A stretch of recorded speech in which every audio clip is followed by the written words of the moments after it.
ఎన్నికల ప్రచారంలో భాగంగా ఈరోజు రచ్చబండ అనే కార్యక్రమంతో ప్రజల్లోకి వెళ్తున్నాం.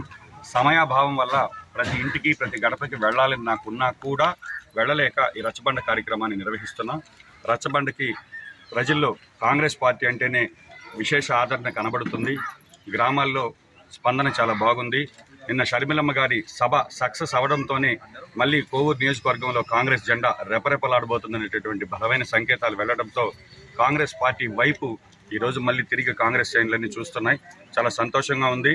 ఏదైతే ఈ గ్రామాల్లో పర్యటించేటప్పుడు ప్రతి దగ్గర కూడా సమస్యలు, ముఖ్యంగా తాగునీటి సమస్య, ఇట్లాంటివి చాలా సమస్యలు మేము ఐడెంటిఫై చేస్తున్నాం. వాటన్నిటి పరిష్కారాన్ని కూడా ఖచ్చితంగా కోవూరు అభయహస్తం అనే పేరుతో మేనిఫెస్టోలో రూపొందించి కోవూరు శాసనసభకు ఒక ప్రత్యేకమైనటువంటి మేనిఫెస్టో రూపొందించి షర్మిలమ్మ గారి చేతుల మీదుగా ప్రారంభించాం. అది గ్రామాల్లో ఈరోజు గ్రామంలో వాడవాడలా కూడా వివరిస్తున్నాం.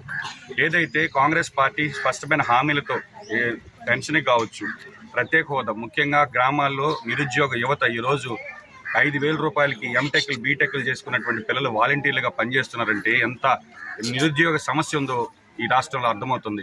ఏదైతే ఆ రోజు జగన్మోహన్ రెడ్డి గారు నాకు ఓట్లు వేయండి, ప్రత్యేక హోదా సాధిస్తా, యువతకి ఉపాధి కల్పిస్తా అనేటటువంటి హామీతో వచ్చి ఈరోజు ప్రత్యేక హోదా సాధించడంలో విఫలమైనటువంటి వ్యక్తిగా మిగిలిపోయారు. గ్రామాల్లోకి వెళ్తుంటే ప్రతి గ్రామంలో నిరుద్యోగ యువత ఈరోజు దర్శనమిస్తున్నారు. కాబట్టి స్పష్టంగా కాంగ్రెస్ పార్టీతోనే ప్రత్యేక హోదా సాధ్యం.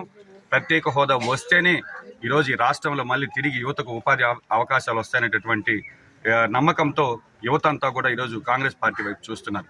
అదేవిధంగా ధరలు పెరిగాయి. జగన్మోహన్ రెడ్డి గారు ఆ రోజు చెప్పారు, అక్క చెల్లెమ్మలు లక్షాధికారులు చేస్తానని చెప్పి ఇటు కరెంటు ఛార్జీలు కావచ్చు, బస్ ఛార్జీలు కావచ్చు, ధరాభారాల వల్ల ఇల్లు గడవడమే కష్టమైనటువంటి పరిస్థితుల్లో కాంగ్రెస్ పార్టీ హామీ ఇస్తుంది. ప్రతి మహిళకి 8,350 రూపాయలు చొప్పున నెలకి అకౌంట్లో వేసి సంవత్సరానికి ₹1,00,000, అదేవిధంగా 5 సంవత్సరాలు 5 లక్షలు ఇస్తామని హామీ ఇచ్చాం.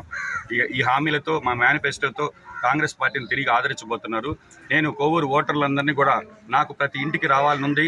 అదేవిధంగా పాత కాంగ్రెస్ పార్టీ నాయకులందరూ కూడా ఈరోజు ఫోన్లు చేసి ఈరోజు నన్ను పలకరిస్తున్నారు. కోవూరులో సభ సక్సెస్ చేశారు, కాంగ్రెస్ పార్టీ తిరిగి పునర్వైభవం రాబోతుందని చెప్తున్నారు. కాబట్టి సమయాభావం వల్ల నేను ప్రతి గడపకి రాలేకపోయినప్పటికీ అందరినీ వేడుకుంటున్నా.